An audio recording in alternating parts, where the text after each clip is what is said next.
ಶ್ರೀಗುರುಭ್ಯೋ ನಮಃ ಹರಿ ಓಂ ಸದಾತ್ಮಧ್ಯಾನನಿರತಂ ವಿಷಜೇಭ್ಯಃ ಪರಾಂಗುಖಂ ನೌಮಿ ಶಾಸ್ತ್ರೇಷು ನಿಷ್ಣಾತಂ ಚಂದ್ರಶೇಖರಭಾರತೀಂ. ಓಂ ನಮಃ ಸೂರ್ಯಃ ಪಿತಾಮಹೋ ವ್ಯಾಸಃ ವಸಿಷ್ಠೋ ತ್ರಿಪರಾಶರಃ ಕಶ್ಯಪೋ ನಾರದೋ ಗಾರ್ಗಃ ಮರೀಚಿರ್ಮುನಿರಂಗಿರಾಃ ಲೋಮಶಃ ಪೌಲಶಶ್ಚೈವ ಚವನೋ ಜವನೋ ಭೃಗುಃ ಶೌನಕೋಷ್ಟಾದಶಶ್ಚೇತಿ ಜ್ಯೋತಿಷ್ಶಾಸ್ತ್ರಪ್ರವರ್ತಕಾಃ. ನಮೋ ಋಷಿಭ್ಯಃ ನಮೋ ಮಹದ್ಭ್ಯಃ. ಪ್ರಿಯ ವೀಕ್ಷಕರೇ, ಭಗವಂತ ಶುಭವನ್ನು ಉಂಟು ಮಾಡಲಿ. ಆತ್ಮೀಯರೇ, ವೃಶ್ಚಿಕ ರಾಶಿಯವರಿಗೆ ಸೆಪ್ಟೆಂಬರ್ ತಿಂಗಳು ಹೇಗಿದೆ ಎಂಬುದನ್ನು ಗಮನಿಸೋಣ.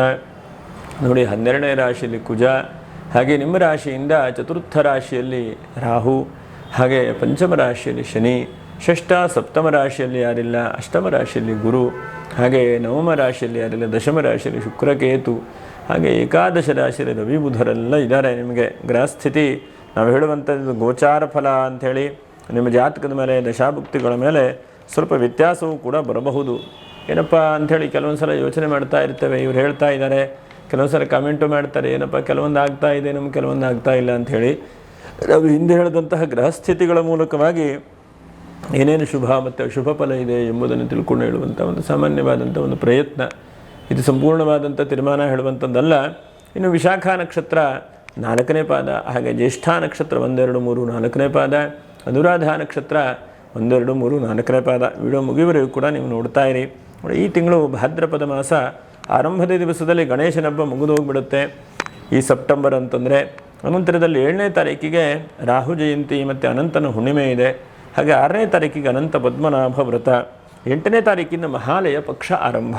8ನೇ ತಾರೀಕಿಂದ ಮಹಾಲಯ ಪಕ್ಷ, ಪಿತೃಪಕ್ಷಗಳ ಆರಂಭ. 10ನೇ ತಾರೀಕಿಗೆ ಸಂಕಷ್ಟದ ಚತುರ್ಥಿ ಇದೆ. ಹಾಗೆ 15ನೇ ತಾರೀಕಿಗೆ ಕೃಷ್ಣ ಜಯಂತಿ, 17ನೇ ತಾರೀಕಿಗೆ ವಿಶ್ವಕರ್ಮ ಜಯಂತಿ, 19ನೇ ತಾರೀಕಿಗೆ ಮಹಾಪ್ರದೋಷ, ಹಾಗೆ 21ಕ್ಕೆ ಮಹಾಲಯ ಅಮಾವಾಸ್ಯೆ. ವಿಶೇಷವಾಗಿ ಮಹಾಲಯ ಅಮಾವಾಸ್ಯೆ ತಪ್ಪದೇ ಇದ್ದ ಹಾಗೆ ಪೂಜೆ ಪುನಸ್ಕಾರಗಳನ್ನು ಮಾಡಿಕೊಳ್ಳಿ. ಸಾಧ್ಯ ಆಗುತ್ತಷ್ಟು ಪಿತೃಪಕ್ಷ ಅಂತಂದರೆ ಬಹಳ ಉತ್ತಮವಾದಂಥದ್ದು. ಹಾಗೆ 22ನೇ ತಾರೀಕಿಗೆ ಅಶ್ವೀಜ ಮಾಸ ನವರಾತ್ರಿ, ಶರನ್ನವರಾತ್ರಿ, ದೇವಿಯನ್ನು ವಿಶೇಷವಾಗಿ ಪೂಜೆ ಪುನಸ್ಕಾರ ಮಾಡುವಂಥದ್ದು. ಹಾಗೆ 29ಕ್ಕೆ ಸರಸ್ವತಿ ಆವಾಹನೆ, ಸರಸ್ವತಿ ಪೂಜೆ. 30ನೇ ತಾರೀಕಿಗೆ ದುರ್ಗಾಷ್ಟಮಿ. 1ನೇ ತಾರೀಕಿಗೆ ಅಕ್ಟೋಬರ್ 1ಕ್ಕೆ ವಿಶೇಷವಾಗಿ ಮಹಾನವಮಿ ಇದೆ. 2ನೇ ತಾರೀಕಿಗೆ ಗುರುವಾರ ಇದೆ, ವಿಜಯದಶಮಿ ಇದೆ. ಹೀಗೆ ಹಬ್ಬ ಹರಿದಿನಗಳು ಬಹಳ ತುಂಬಿಕೊಂಡಿದೆ. ನೋಡಿ, ವೃಶ್ಚಿಕ ರಾಶಿಯವರಿಗೆ ಏನಾಗಿದೆಯಪ್ಪ ಅಂತಂದರೆ ಸ್ವಲ್ಪ ಗುರುವಿನ ಬಲವು ಸ್ವಲ್ಪ ಕಡಿಮೆ, ಅದರ ಜೊತೆಯಲ್ಲಿ ಪಂಚಮದ ಶನಿಯೂ ಕೂಡ ಇದ್ದಾನೆ. ಹೀಗಿದ್ದಾಗ ಏನಾಗಬಹುದಪ್ಪ ಅಂತಂದರೆ ಒಂದು ಹಂತಕ್ಕೆ ಆಗತ್ತೆ ಅಂತ ಅನಿಸುತ್ತೆ ಕೆಲಸ ಕಾರ್ಯಗಳು. ಆಗ ತುಂಬ ಸಮಯದ ನಡ್ಕೊಂಡು ಹೋಗಬಹುದು. ಈಗಾಗುವಂತಹ ರಿಸಲ್ಟ್ ಇನ್ನೊಂದು ತಿಂಗಳ 15 ದಿವಸ 20 ದಿವಸ ಆಗ್ಬೋದು. ಹೀಗೆ ಒಂದು ಸ್ವಲ್ಪ ಒತ್ತಡಗಳು, ಚಿಂತೆ, ಟೆನ್ಷನ್ನು ಇತ್ಯಾದಿಗಳಾಗುವಂಥ ಸಾಧ್ಯತೆಗಳಿದೆ. ಹಾಗಾಗಿ ಒಟ್ಟಿನಲ್ಲಿ ನಾವು ಬಹಳ ಮುಖ್ಯವಾಗಿ ಗಮನಿಸುವಂಥದ್ದು, ನೋಡಿ, ವೃಶ್ಚಿಕ ರಾಶಿಯವರಿಗೆ ಎಷ್ಟು ಸಾಧ್ಯ ಆಗುತ್ತೋ ಅಷ್ಟು ದೈವೀ ಕಲಾ ಭವೇತ್ ತಸ್ಯ ತ್ರೈಲೋಕ್ಯೇಶು ಪರಾಜಿತಃ. ಎಷ್ಟಾಗುತ್ತೋ ಅಷ್ಟು ದೈವೀ ಕಲೆಗಳು, ದೇವತಾ ಶಕ್ತಿಗಳನ್ನು ಸದಾಕಾಲ ಧ್ಯಾನ ಮಾಡ್ತಾ ಇರಿ ನೀವು.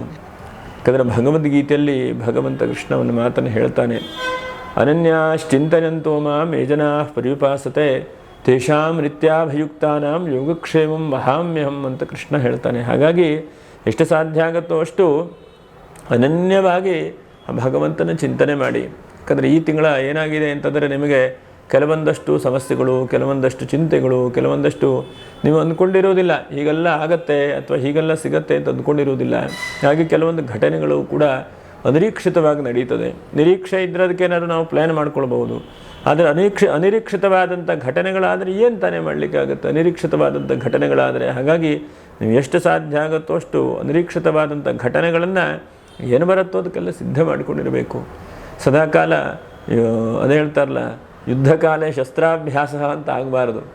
ಯುದ್ಧ ಮಾಡಲಿಕ್ಕೆ ಹೊರಡಬೇಕು ಅಂತಂದರೆ ಶಸ್ತ್ರಾಭ್ಯಾಸವನ್ನು ಮಾಡ್ತಾರಂತೆ, ಹಾಗಾಗಬಾರ್ದು. ಮುಂಚಿತವಾಗಿ ಎಲ್ಲ ಸಿದ್ಧತೆ ಮಾಡಿಕೊಳ್ಬೇಕು. ಹಾಗಾಗಿ ಜೀವನದಲ್ಲಿ ಏರುಪೇರುಗಳು ಬರ್ತಾ ಇದೆ. ವೃಶ್ಚಿಕ ರಾಶಿಯವರು ಆಲ್ರೆಡಿ ಬಂದಿದೆ.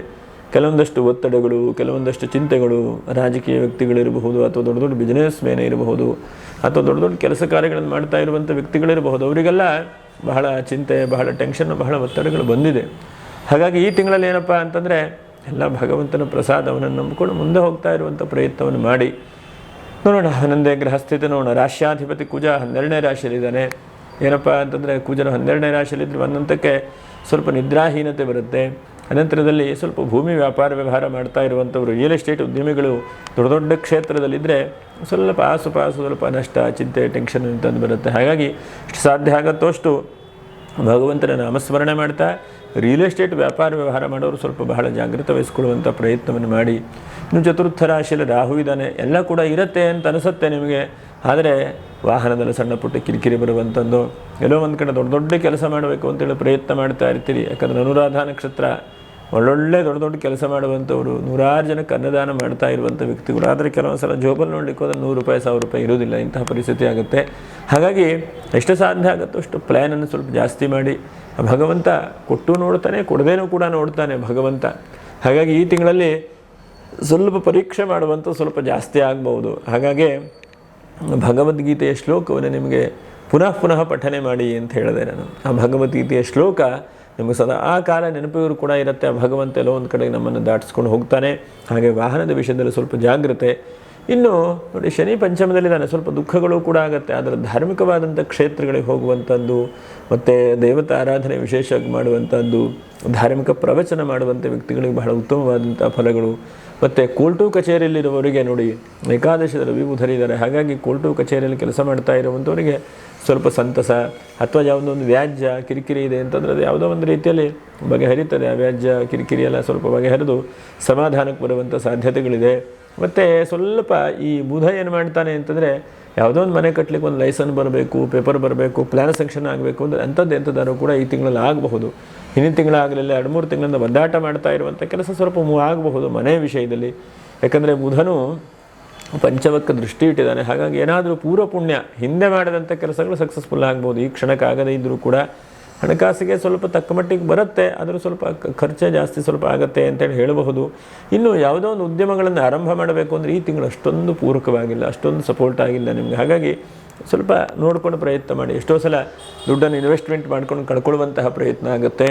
ಎಲ್ಲೋ ಒಂದು ಕಡೆಗೆ ದುಡ್ಡು ಹಾಕಿ ಇನ್ವೆಸ್ಟ್ಮೆಂಟ್ ಮಾಡಿ ಕೆಲವು ಸಲ ಚಿಂತೆಗೆ ಬೀಳುವಂತಹ ಪ್ರಯತ್ನ ಮಾಡಿ. ಹಾಗಾಗಿ 100 ಸಲ 1000 ಸಲ ಯೋಚನೆ ಮಾಡ್ಕೊಂಡು ಪ್ರಯತ್ನವನ್ನು ಮಾಡಿ. ಸ್ವಲ್ಪ ಪ್ರಯಾಣ ಯೋಗ ಇದೆ ಅಂತೇಳಿ ಹೇಳ್ತಾನೆ. ವಿವಾಹಾದಿ ಮಂಗಲ ಕಾರ್ಯಗಳು ಆಗದೇ ಇದ್ದವರು ಸ್ವಲ್ಪ ಒದ್ದಾಡಬೇಕು ಈ ತಿಂಗಳಲ್ಲಿ. ಪಟ್ಟಂತ ಸೇರಿ ಬರುತ್ತೆ ಅಂತೇನಿಲ್ಲ. ಏನೋ ಶುಕ್ರ ಒಬ್ಬನೇನಾದರೂ ಸ್ವಲ್ಪ ಪ್ರಯತ್ನ ಮಾಡಬಹುದು. ಆದರೂ ಶುಕ್ರ ಕೇತುವಿನ ಜೊತೆಗಿದ್ದಾನೆ. ಆದರೂ ಕೂಡ ಮುಂದೆ ಹೋಗ್ತೀರಿ ಫೈನಲ್ ಮಾಡಲಿಕ್ಕೆ. ನೋಡೋಣ, ನವರಾತ್ರಿ ಮುಗಿದ್ಮೇಲೆ ಹೇಳೋಣ, ಅಥವಾ ಇನ್ನೊಂದು ಹಬ್ಬ ಆದಮೇಲೆ ಹೇಳೋಣ. ಅದೇ ಹೇಳ್ತಾರಲ್ಲ, ಮುಂದೆ ಮುಂದೆ ತಿಳ್ಕೊಂಡು ಹೋಗುವಂಥದ್ದು. ಯಾವತ್ತೂ ಕೂಡ ನಾಳೆ ಹೇಳುವಂಥದ್ದನ್ನು ಪ್ರಯತ್ನ ಮಾಡು. ಇವತ್ತು ಆಗತ್ತೆ, ಆಗಲ್ಲ, ಸಿಗತ್ತೆ, ಸಿಗಲ್ಲ ಹೇಳುವಂತಹ ಆ ಒಂದು ತೀರ್ಮಾನವನ್ನು ಕಠಿಣವಾಗಿ ಕೊಡುವಂಥ ವ್ಯಕ್ತಿಗಳು ಕಠಿಣ ಅಂತ ಅನಿಸಿದ್ರು ಕೂಡ ಪಕ್ಕ ಇರುತ್ತೆ. ಇನ್ನೊಂದು ತಿಂಗಳ ನೋಡು ಹೇಳೋಣ ಅಂತಂದರೆ ಆ ತಿಂಗಳ ಮೇಲೆ ಏನಾಗುತ್ತೋ ಅಲ್ವಾ. ಹಾಗಾಗಿ ಏನೇ ನಾವೇ ನಿರ್ಧಾರ ಮಾಡಬೇಕಾದರೂ ಕೂಡ ಕಠಿಣವಾಗಿ 2 ದಿವಸ ನಿಧಾನ ಟೈಮ್ ತೆಗೆದುಕೊಂಡು ನಿರ್ಧಾರ ಆಗತ್ತೆ ಆಗಲ್ಲ ಹೇಳುವಂತಹ ನಿರ್ಧಾರ ಮಾಡಿಕೊಂಡು ಮುಂದೆ ಹೋಗುವಂಥ ಪ್ರಯತ್ನವನ್ನು ಮಾಡಬೇಕು.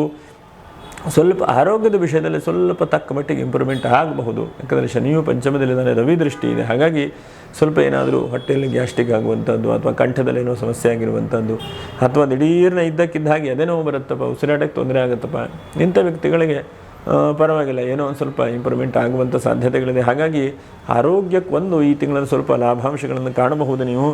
ಮತ್ತು ಇದ್ದಕ್ಕಿದ್ದ ಹಾಗೆ ಸೋದರರಿಂದ, ಭ್ರಾತೃಸ್ಥಾನಾಧಿಪತಿಯಾದಂತಹ ಶನಿಯು ಪಂಚಮದಲ್ಲಿದ್ದಾನೆ. ಹಾಗಾಗಿ ಸೋದರರಿಂದ ಸ್ವಲ್ಪ ಒಳ್ಳೆಯದು. ನಿಮ್ಮ ಕಷ್ಟ ಕಾಲದಲ್ಲಿ ಅಣ್ಣನೋ ತಮ್ಮನೋ ಅಕ್ಕನೋ ತಂಗಿಯೋ ಅಥವಾ ಹಿರಿಯರೋ ಹೀಗೆ, ಅಥವಾ ನಿಮ್ಮ ಸ್ನೇಹಿತರು ಭ್ರಾತೃಗಳು ಎಲ್ಲರೂ ನಿಮ್ಮನ್ನು ಕೈ ಹಿಡಿತಾರೆ ಅಂತೇಳಿ ಹೇಳ್ಬೋದು. ಎಷ್ಟೋ ಸಲ ನಮ್ಮ ಹತ್ರ ದುಡ್ಡು ಇಲ್ಲದೇ ಇದ್ದರೂ ಕೂಡ ದುಡ್ಡಿರುವಂತಹ ವ್ಯಕ್ತಿಗಳು ಸಪೋರ್ಟ್ ಮಾಡಿದರೆ ಖಂಡಿತವಾಗೂ ಮುಂದೆ ಹೋಗುವಂಥ ಸಾಧ್ಯತೆಗಳಿದೆ. ಯಾಕಂದರೆ ಜೀವನದಲ್ಲಿ ಪರಸ್ಪರಂ ಭಾವಜಂತಹ ಶ್ರೇಯಮಮಾಪ್ಸ್ಯಥ ಅಂತ ಪರಸ್ಪರ ಒಬ್ಬರಿಂದೊಬ್ಬರು ತಿಳ್ಕೊಂಡಿದ್ದಾಗೆ ಅನುಕೂಲ ಆಗುವಂಥದ್ದು. ನಾನು ಒಬ್ಬನೇ ಇರ್ತೇನೆ, ನಾನು ಒಬ್ಬನೇ ಮಾಡ್ತೇನೆ ಅಂದರೆ ಯಾವ ಕೆಲಸಗಳನ್ನು ಕೂಡ ಮಾಡಲಿಕ್ಕಾಗಲ್ಲ. ಯಾಕಂದರೆ ಎಲ್ಲರೂ ಸೇರಿ, ಎಲ್ಲರೂ ಒಗ್ಗಟ್ಟಿಗೆ ಎಲ್ಲರೂ ಮುಂದೆ ಹೋಗ್ತಾ ಇದ್ದರೆ ಅನುಕೂಲತೆಗಳಾಗುತ್ತೆ. ಎಷ್ಟೋ ಸಲ ನಾವು ಒಬ್ಬನೇ ಮಾಡ್ತೇವೆ, ಒಬ್ಬರಿಂದನೇ ಎಲ್ಲವೂ ಕೂಡ ಆಗುತ್ತೆ ಅಂತ ಅಂದ್ಕೊಳ್ತೇವೆ, ಅದು ಖಂಡಿತವಾಗೂ ಸಾಧ್ಯ ಇಲ್ಲ. ಹಾಗಾಗಿ ಒಗ್ಗಟ್ಟೇ ಬಲ ಹೇಳುವಂಥದ್ದು ಈ ತಿಂಗಳಲ್ಲಿ ಗೊತ್ತಾಗುತ್ತೆ. ನಿಮ್ಮ ಭ್ರಾತೃಗಳಿಂದ, ಸ್ನೇಹಿತರಿಂದ, ಸೋದರರಿಂದಲ ಬಹಳ ಒಳ್ಳೆಯದಾಗುತ್ತೆ. ಮತ್ತು ಈ ತಿಂಗಳ ಅನಿರೀಕ್ಷಿತವಾದಂಥ ಒಂದು ಘಟನೆಯೂ ನಡೆಯುತ್ತೆ. ಒಂದು ರೀತಿ ಅನಿರೀಕ್ಷಿತವಾದಂಥ ವ್ಯಕ್ತಿಯೂ ಕೂಡ ಈ ತಿಂಗಳಲ್ಲಿ ಸಿಗ್ತಾರೆ. ಅದರಿಂದ ಸ್ವಲ್ಪ ಬದಲಾವಣೆ ಆಗುತ್ತೆ ನಿಮ್ಮ ಜೀವನದಲ್ಲಿ. ಎಷ್ಟೋ ಸಲ ನಾವು ಚಿಂತೆ ಮಾಡ್ತಾ ಇರ್ತೇವೆ, ಕೊನೆಗೆ ಚಿಂತೆ ಮಾಡೋರೋ ಬೇರೆ ಯಾರೊಬ್ಬರು ಒಳ್ಳೆಯವರು ಸಿಕ್ಕಿದ್ರೆ ನಮಗೆ ಮುಂದೆ ಹೋಗ್ಲಿಕ್ಕೆ ಒಂದು ದಾರಿ ಆಗುತ್ತೆ. ಮೆಟ್ಲನ್ನು ಹತ್ಕೊಂಡು ಹೋಗಬೇಕು. ಒಂದೇ ಸಲ ಮೆಟ್ಲು ಹತ್ತಲಿಕ್ಕಾಗಲ್ಲ, ಒಂದೊಂದೇ ಮೆಟ್ಲನ್ನು ಹತ್ಕೊಂಡು ಹೋಗುವಂಥ ಪ್ರಯತ್ನವನ್ನು ಮಾಡಬೇಕು. ಮತ್ತು ಇದ್ದಕ್ಕಿದ್ದ ಹಾಗೆ ಸ್ವಲ್ಪ ಜೀವನದಲ್ಲಿ ಈ ತಿಂಗಳಲ್ಲಿ ಒಂದು 2 ತೀರ್ಮಾನ ತೆಗೆದುಕೊಳ್ತೀರಿ ನೀವು. ನಿಜವಾದಂತಹ ಸಮಯದ ಬಗ್ಗೆ ತೀರ್ಮಾನ ಮತ್ತು ಹಣಕಾಸಿನ ಬಗ್ಗೆ ತೀರ್ಮಾನ. ಇದು 2 ತೀರ್ಮಾನವನ್ನು ಕೂಡ ನೀವು ತಿಳ್ಕೊಳ್ತೀರಿ. ಯಾಕಂದರೆ 2 ತೀರ್ಮಾನವೂ ಕೂಡ ಬಹಳ ಮುಖ್ಯವಾದದ್ದೇ ಜೀವನದಲ್ಲಿ. ಹಣಕಾಸು ಬಹಳ ಮುಖ್ಯವಾದದ್ದೇ, ಸಮಯವು ಕೂಡ ಬಹಳ ಮುಖ್ಯವಾದದ್ದೇ. ಇದು 2 ತೀರ್ಮಾನವನ್ನು ಬಹಳ ತೆಗೆದುಕೊಳ್ತೀರಿ. ಇನ್ನು ಬೇರೆ ಓವರಾಲ್ ಆಗಿ ನೋಡ್ಲಿಕ್ಕೆ ಹೋದರೆ ಈ ತಿಂಗಳಲ್ಲಿ ಪರವಾಗಿಲ್ಲ, ನಡ್ಕೊಂಡು ಹೋಗ್ತದೆ ಅಂತೇಳಿ ಹೇಳಬಹುದು.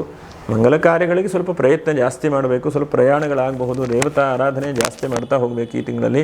ಮಿಕ್ಕಿರುವಂತಹವನ್ನಂತಕ್ಕೆ ಅಲ್ಲ, ಭಗವಂತನ ಮೇಲೆ ಭಾರ ಹಾಕ್ಕೊಂಡು ಹೋಗ್ತಾ ಇರಿ. ನಕ್ಷತ್ರ ಪರಿಹಾರಗಳೇನು? ವಿಶಾಖ ನಕ್ಷತ್ರ 4ನೇ ಪಾದ. ನೀವು ಸಾಧ್ಯವಾದರೆ ಮರೆಯದೇ ಇದ್ದ ಹಾಗೆ ನೀವು ನವರಾತ್ರಿಯಲ್ಲಿ ಪ್ರತಿನಿತ್ಯವೂ ಕೂಡ ನೀವು ಚಂಡಿಕಾ ಪಾರಾಯಣನ ಕೇಳಿ, ಹೇಳಿ, ಅಥವಾ ಎಷ್ಟಾಗುತ್ತೋ ಅಷ್ಟು ಶ್ರವಣ ಮಾಡಿ. ಆ ದೇವಿಯ ಅನುಗ್ರಹದಿಂದ ಬಹಳ ಶುಭವಾಗುತ್ತೆ ಅಂತೇಳಿ ಹೇಳಬಹುದು.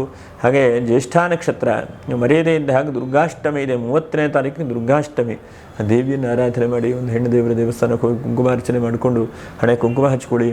ಮತ್ತು ಪ್ರತಿನಿತ್ಯ ಲಲಿತಾ ಸಹಸ್ರನಾಮವನ್ನು ಹೇಳಿ, ಬಹಳ ಶುಭವಾಗುತ್ತೆ.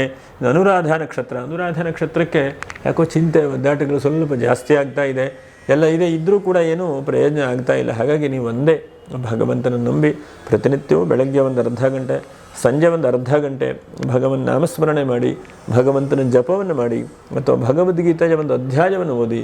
ಅಥವಾ ನಿಮಗೆ ಸಾಧ್ಯ ಆದರೆ ನೋಡಿ, ರಾಮಾಯಣದ ಒಂದು ಸುಂದರಕಾಂಡ ಹೇಳುವಂಥ ಒಂದು ಭಾಗ ಇದೆ, ಅದನ್ನು ಓದಿ.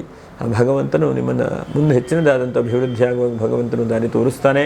ಹೀಗೆ ಭಗವಂತನ ಅನುಗ್ರಹದಿಂದ ವೃಶ್ಚಿಕ ರಾಶಿಯವರಿಗೆ ತಕ್ಕ ಮಟ್ಟಿನ ಫಲಗಳಿದೆ ಅಂತ ಹೇಳ್ತಾ, ದೈವಾನುಗ್ರಹವಾಗಲಿ. ಅನನ್ಯಾಶ್ಚಿಂತಯಂತೋ ಮಾಂ ಯೇ ಜನಾಃ ಪರ್ಯುಪಾಸತೆ ತೇಷಾಂ ನಿತ್ಯಾಭಯುಕ್ತಾನಾಂ ಯೋಗಕ್ಷೇಮಂ ವಹಾಮ್ಯಹಂ ಪರಿತ್ರಾಣಾಯ ಸಾಧೂನಾಂ ವಿನಾಶಾಯ ಚ ದುಷ್ಕೃತಾಂ ಧರ್ಮ ಸಂಸ್ಥಾಪನಾರ್ಥಾಯ ಸಂಭವಾಮಿ ಯುಗೇ ಯುಗೆ. ಭಗವಂತನ ಶುಭವನ್ನು ಉಂಟು ಮಾಡಲಿ. ನಮಸ್ಕಾರ. ಲೋಕಾ ಸಮಸ್ತ ಸುಖಿನೋ ಭವಂತು, ಸಮಸ್ತ ಸನ್ಮಂಗಲಾನಿ ಭವಂತು. ಯಾರು ಸಬ್ಸ್ಕ್ರೈಬ್ ಮಾಡಿಲ್ವಂಥವರು ಸಬ್ಸ್ಕ್ರೈಬ್ ಮಾಡಿ, ಒಂದು ಲೈಕನ್ನು ಮಾಡಿ, ಶೇರನ್ನು ಮಾಡಿ ಅಂತ ಹೇಳ್ತಾ ಮುಂದಿನ ವಿಡಿಯೋದಲ್ಲಿ ಭೇಟಿ ಮಾಡೋಣ. ನಮಸ್ಕಾರ. ಲೋಕಾ ಸಮಸ್ತ ಸುಖಿನೋ ಭವಂತು. ನಮಸ್ಕಾರ.